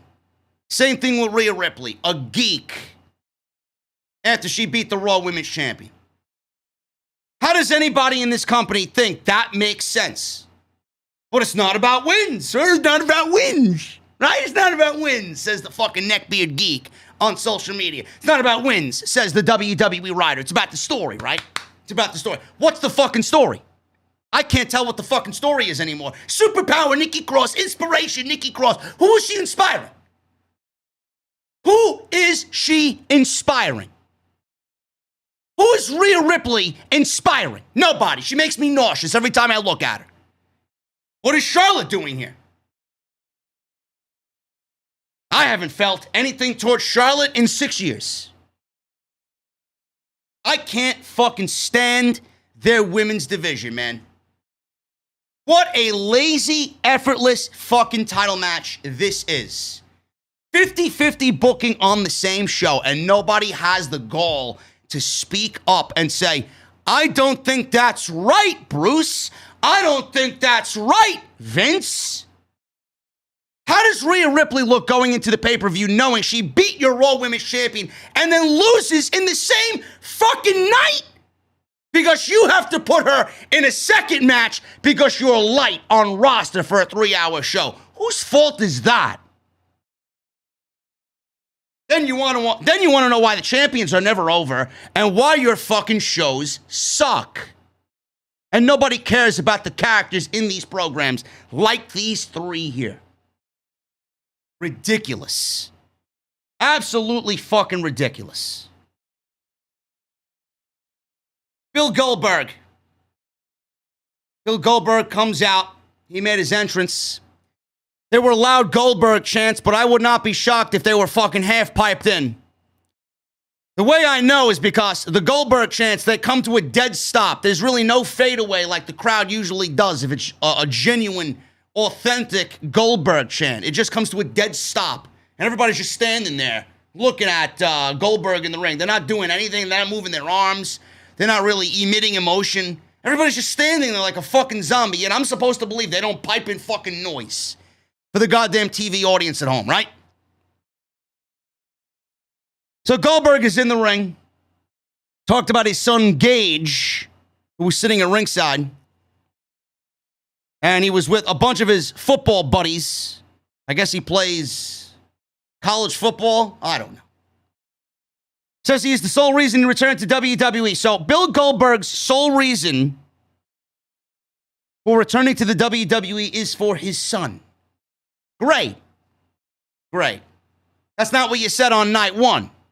On night one, you just came back and just opted to put yourself in a championship situation, yelling, I'm next, to Bobby Lashley. It had nothing to do with your son. It had absolutely nothing to do with your fucking son on night one. You came back for the title. That's not your son, Bill. You came back because it's an easy $2 million. It's not your son, Bill. Yeah, or he came back for his son, though, right? Now you want me to believe Goldberg is back specifically for his son, right? Specifically for his son. Sure thing. Sure thing. He told his son that he can watch who his father was decades ago, but he wants to show him in person who he is. Didn't we once run this storyline? Isn't this the reason why he battled Brock Lesnar? And why he took the title from Kevin Owens all those years ago and then battled Brock Lesnar? Wasn't Bill Goldberg's son the reason for him being the Universal Champion? He was a superhero to all the kids, number one being his son Gage. I can't imagine Gage is a WWE fan anymore. Yeah, but he's back for his son.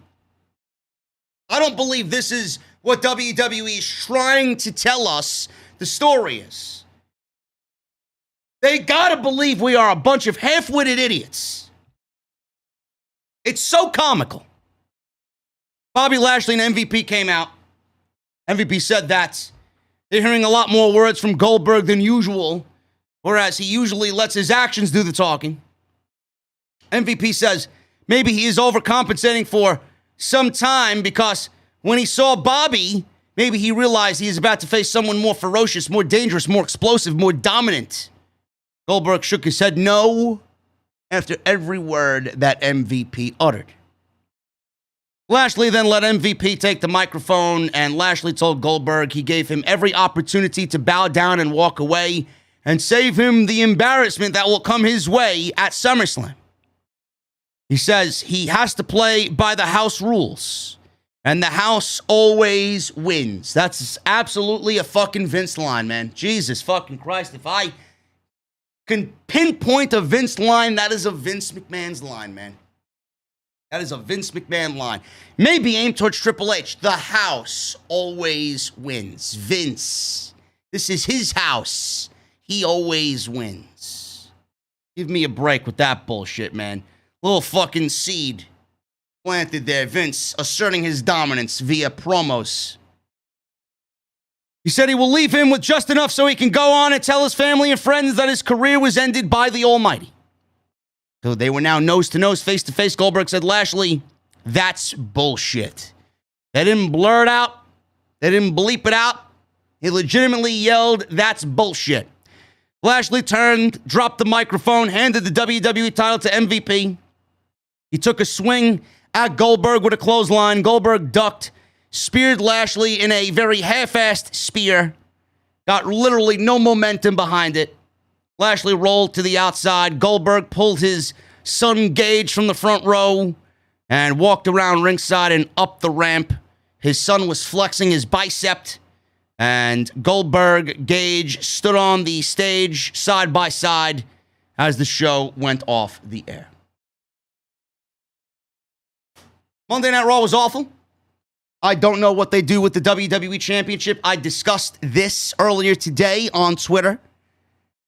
I think WWE gives the title to Bill Goldberg. I do. Depending on what they do with the Money in the Bank situation on Friday, my opinion may change. If Big E reclaims the Money in the Bank briefcase, I think Goldberg wins the WWE Championship, and Big E cashes in on Bill Goldberg and beats Bill Goldberg for the WWE title, and Big E walks out of SummerSlam as the WWE champion, and he shows up on Monday Night Raw starting a feud with Bobby Lashley. If Baron Corbin is still in possession of the Money in the Bank briefcase at SummerSlam, maybe they do something at SummerSlam where Big E gets it back at SummerSlam in a match. I don't know. I think that's a little ridiculous. I think that's too soon if you're going to build a story around this now. If Baron Corbin is still the Money in the Bank briefcase holder at SummerSlam, then I'm going with Bobby Lashley. I don't know where we see a cash-in if Bobby Lashley wins. I think maybe Big E holds it till Survivor Series. Because if it's Bobby Lashley walking out of SummerSlam as the WWE champion, and I want you guys to take this into consideration. Bobby Lashley is walking out of SummerSlam as the WWE champion. I do not see a cash-in until at least Survivor Series. That's when Bobby Lashley, if the WWE follows the rules of the Survivor Series, goes one-on-one with SmackDown, then that means he would get Roman Reigns at Survivor Series. And Roman's not losing. Bobby Lashley shouldn't be losing to Roman Reigns either, even though we all know the hierarchy of WWE is Roman and then Bobby Lashley way down here. But if you do that match, that is a great way for Big E to cash in and pin Bobby Lashley. That would be a great way to do that. Make that I don't know if you want to go a triple threat, make that a triple threat. Have him pin Bobby Lashley, and I don't know. I'm just throwing ideas at the wall. Or maybe Roman beats Bobby Lashley, and then he cashes in on Bobby Lashley after the match with Roman. I don't know. But I don't know what they're doing with the briefcase going into SummerSlam. It's up in the air right now.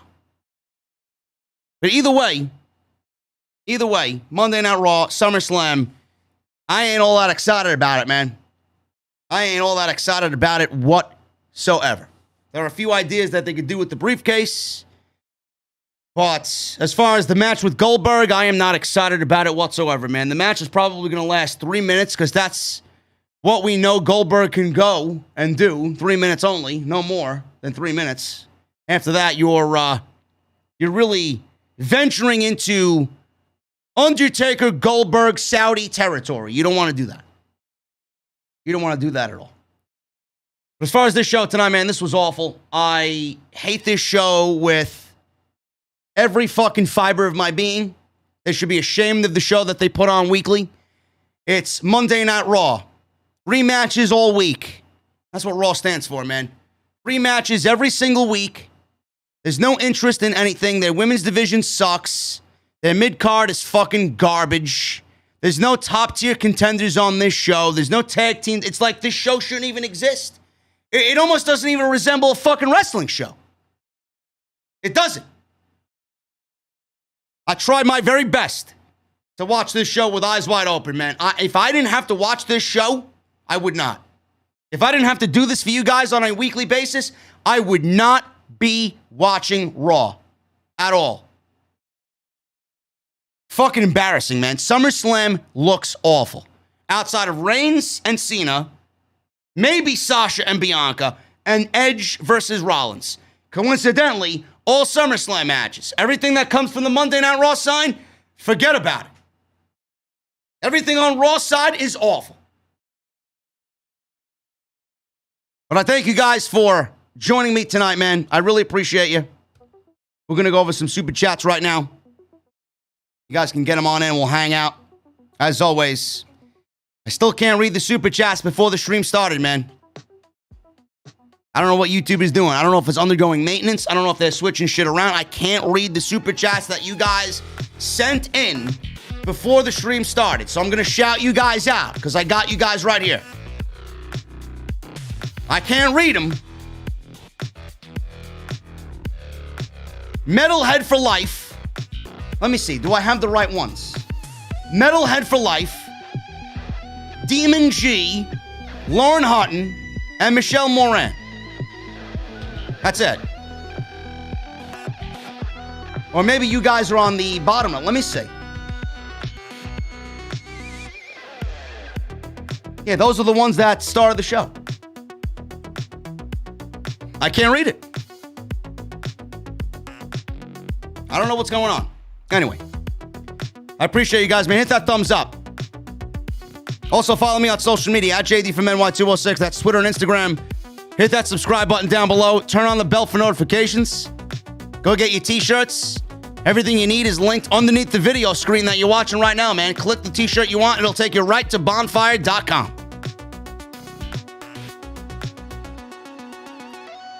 Start off with Hooligrim, man. $5 super chat from my boy Hooligrim. Alexa versus Eva Marie. Take my fucking money. Shwing.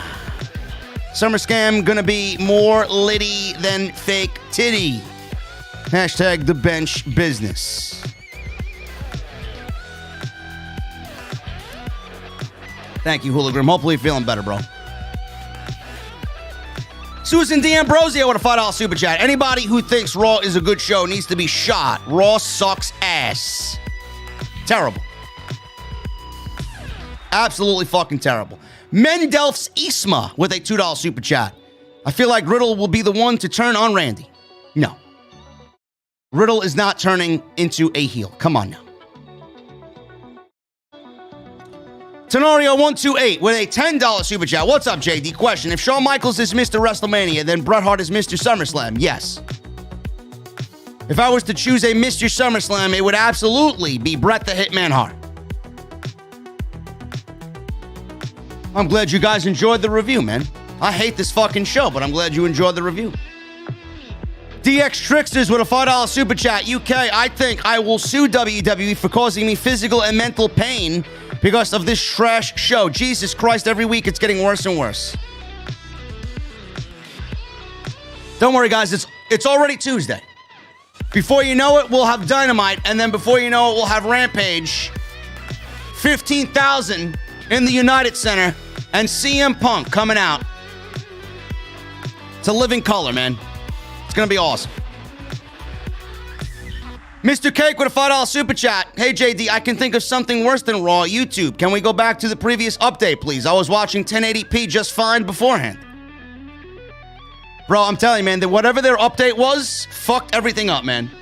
I can't look at the people's super chats. I can't even get into my studio when I'm live.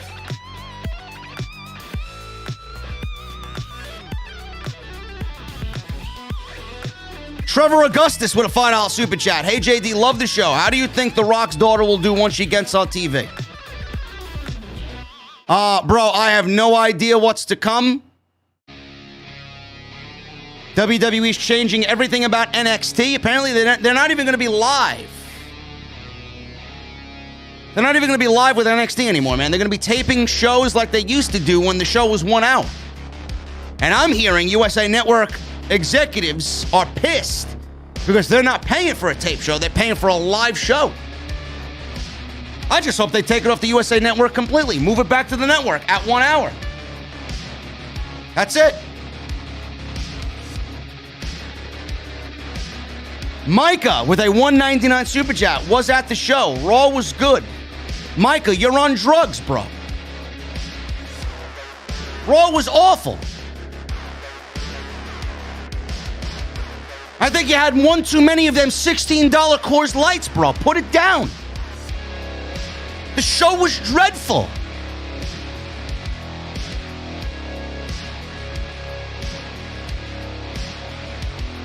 LJBK827 becomes a new member in the venue, brother. What are you drinking, man? Round is on me. You're going to be in line for those new emojis coming very soon, bro. Mr. Cake with a $5 super chat. My big four matches for SummerSlam would have been Bobby Brock, Roman Cena, Sasha Bianca, Rhea, and Shayna.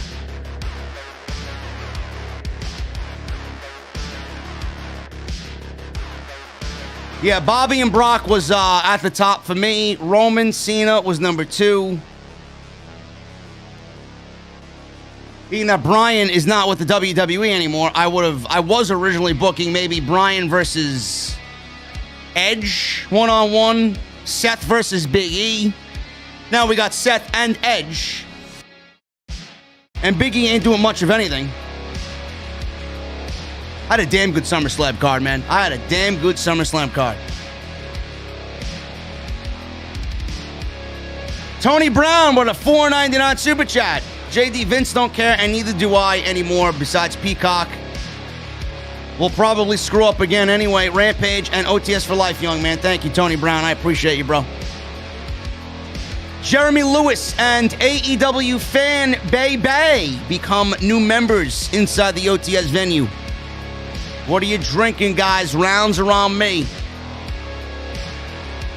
Mr. Cake with a $5 super chat. JD, I think the term you're looking for is changing the culture. Also, people are bringing in outside drinks to the venue, by the way. Anybody that brings in outside drinks to the venue is automatically expunged from the venue. This is a #1 crime. No drinks from the outside allowed in the venue. Saints 2025 with a $1.99 super chat. Watching Monday Night Garbage tonight made me ill. You and me both. Me and you both, Saints. Me and you both. AEW Fan Bay with a $50 super chat. Thank you so much, brother. Hey, JD, I've been watching your videos for a while now. I never sent you a super chat before, but I just want to say thank you for everything you do. The wrestling landscape will change on Friday. Bro, the winds of change are being felt, man. Can't wait. Jesse's going to be there live. Hibiscus with a $5 super chat. How you been, JD? Haven't made a donation in a good minute. Hope you enjoy this wrestling week. Same to you, Hibiscus. Thank you, brother, for the $5. And thank you, AEW Fan Bay for the $50 super chats. Jeremy Lewis with a $10 super chat. What's up, JD? Long listener of OTS and all your reviews. Big AEW fan, and this is where I come to hear about WWE shows now. I'm sure you get it. Thought I'd give you my money to the best in the IWC. Thank you, Jeremy Lewis. I appreciate you, bro. Thank you for the $10.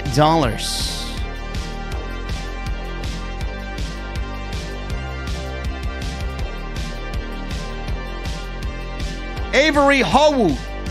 Warner Media said Friday will be history defining. They know.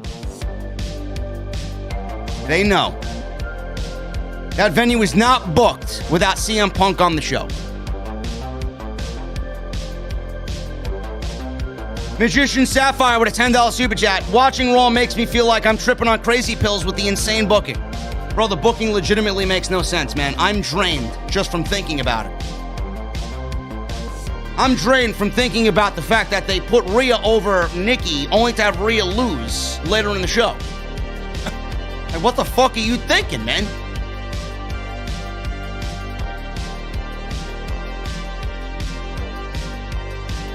Raven with a $50 UK super chat. Yo, JD, first live. I work in the UK on night shift, so I can't be here often, but I want you to know that you helped me with my mental health back in 2015 when I lost someone close to me. Then I discovered the IWC and you. So simply thank you. Raven. Thank you so much, bro. And I hope now in 2021 you're doing much better, man. I will always be here to give you guys a little dose of comedy, a couple of laughs, some seriousness. That's what makes Off the Script #1, man. Mr. Cake with a $5 super chat. You can also do the Survivor Series go-home show, Cursed with Big E and Bobby Lashley. That way you get the Big E Roman match out of the way. I was also thinking that as well, Mr. Cake. Maybe Big E beats Bobby. Maybe they don't want Roman versus Bobby Lashley at Survivor Series. Maybe it's a little bit more easily digestible for them if they send Big E to that match and have him go against Roman. They've been teasing Roman and Big E, with Big E cashing in and showing the briefcase to Paul Heyman. I don't know. Raven with another $5 UK super chat. Yo, I will listen tomorrow at work, so see you later. And by the way, about this Raw, can't they make all three of the women look strong instead of making them all look weak? You know, Raven, I asked that myself, bro. I asked that myself. Instead of making them all look strong, which they physically can't do because of their own deficiencies and lack of fucking focus and shit creative, they buried mostly Rhea Ripley and Nikki. Charlotte looks the strongest going into the pay-per-view, which doesn't necessarily mean she will win. But Nikki Cross has been such a fail as champion, and Rhea Ripley has been champion, right? Nobody wants to see her win the championship again. I wouldn't be shocked if they do give it to Charlotte. Just to tack on another fucking title reign to her irrelevant record. Anthony Nelson with a membership to the venue. Thank you so much, brother. What are you drinking? The round is on me. Make it count.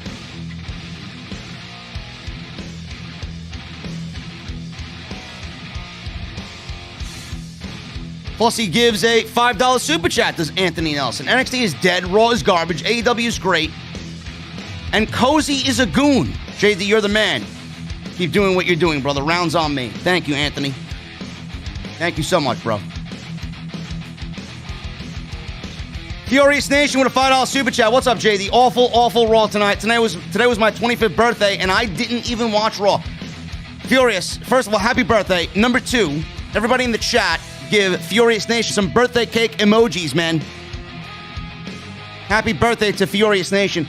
Also, number 3, brother, you spent your birthday the way that you should on a Monday night, without watching Raw.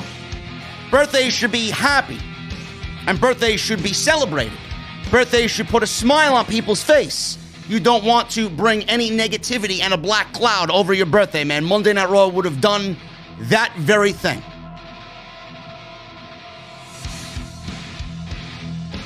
Justin Striplin with a $9.99 super chat. Now that Survivor Series is officially taking place in Brooklyn, are you going to attend Survivor Series or no? Also, thoughts on the Royal Rumble possibly taking place in February next year. I will absolutely not be attending Survivor Series.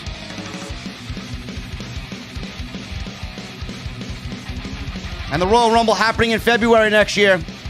We don't know that for sure, but if they do move it to February, I know they have a January pay-per-view on New Year's Day. Don't know what that's called yet. But if they do move the Royal Rumble to February, I don't mind, as long as they get rid of the Elimination Chamber.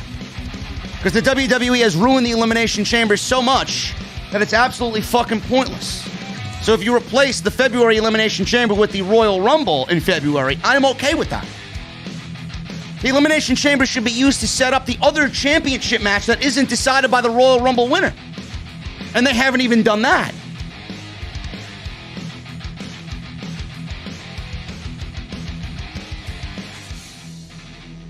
Majin with a $5 super chat. Do you think when Elias is carrying the tombstone. He's trying to tell us that NXT is dead. Bro, Elias is dead.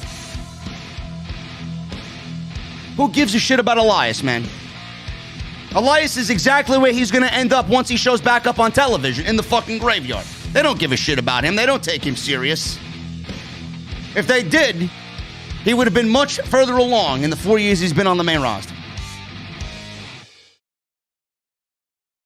Ernie Vasquez with a $1.99 super chat. Fuck Goldberg. Give me 30 minutes of Punk on Dynamite Friday. Yes, you're getting... Listen, you're getting CM Punk. As soon as 10:30 hits, Punk is coming out. Punk is going to have that show from whenever he comes out to the end of the show, man. And then you're going to get the Darby Allin match booked for All Out. Punk will announce he's back in the ring Sunday or Saturday, September 5th. Sunday, I believe it is, right? September 5th. And then the crowd's going to go crazy.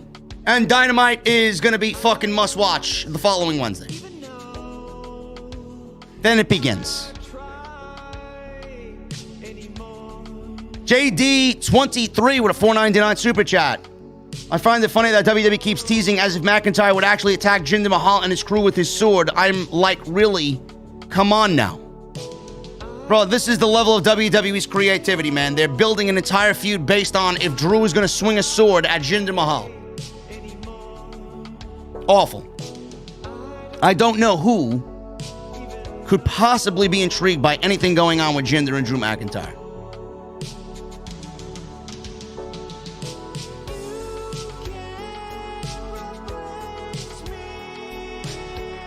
Van Dam Pick a Hand with a $5 super chat. JD, serve me your strongest drink.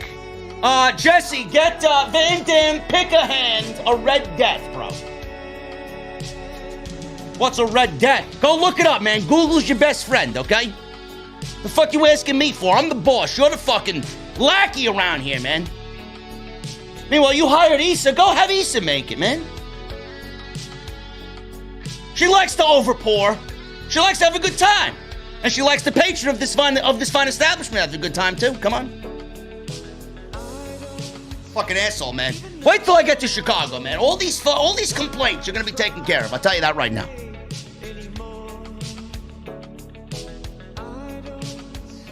Well, you're the bar back. You should be second in command back there, bro.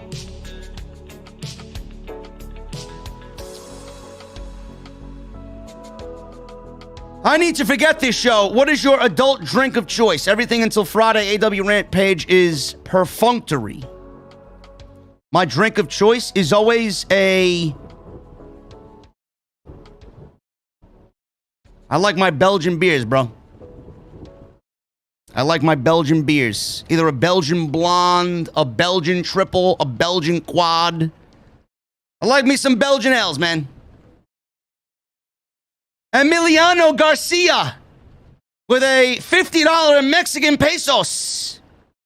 I'm new to the channel and I already feel like home. Just a bunch of guys loving pro wrestling and hating Vince McMahon. Thanks, JD. Emiliano. Brother, listen. Come give me a hug, man. Come around the bar and give me a hug, bro. Welcome. Welcome. Glad to have you here. Issa with a $1.99 super chat. The NYC Demon Diva, she says, remember when go-home episodes of Raw mattered? No, I don't. I do not. I do not remember. I think I've been in a coma. WWE has conditioned us that these shows mean nothing. 50,000 people already sold out Allegiant Stadium before one match was announced. All of the shows leading up to SummerSlam on Saturday mean absolutely jack shit. Jesse, barbacks make drinks, man. Barbacks make drinks, bro. Watch John Taffer on Bar Rescue, bro. I've seen many barbacks make drinks. Barbacks are the lifeblood of a fucking bar, bro. They get the ice, they fill the drinks, they make sure the glasses are clean. They make sure all the tips of the alcohol bottles, especially the top shelf, is cleaned and changed out every shift. Right? And when you need to make drinks when it's busy, you know how to make them. Don't give me no lip, bro. There's anything I know, it's alcoholic beverages and what to do with them. Metalhead for Life with a $9.99 super chat. He says, #1 fan. Thank you, bro. And TVP83 with a $100 super chat. Hey, JD, didn't watch Raw tonight to do work, but again, probably for the best. Hope you're doing well and keep up the great work. Quick question. Do you expect Big E to cash in at SummerSlam? Bro, I wish I could tell you, man. We'll find out more on Friday. As far as I'm concerned, Baron Corbin is the new Money in the Bank briefcase owner. Because the way that Nakamura won the crown is he stole it from Corbin.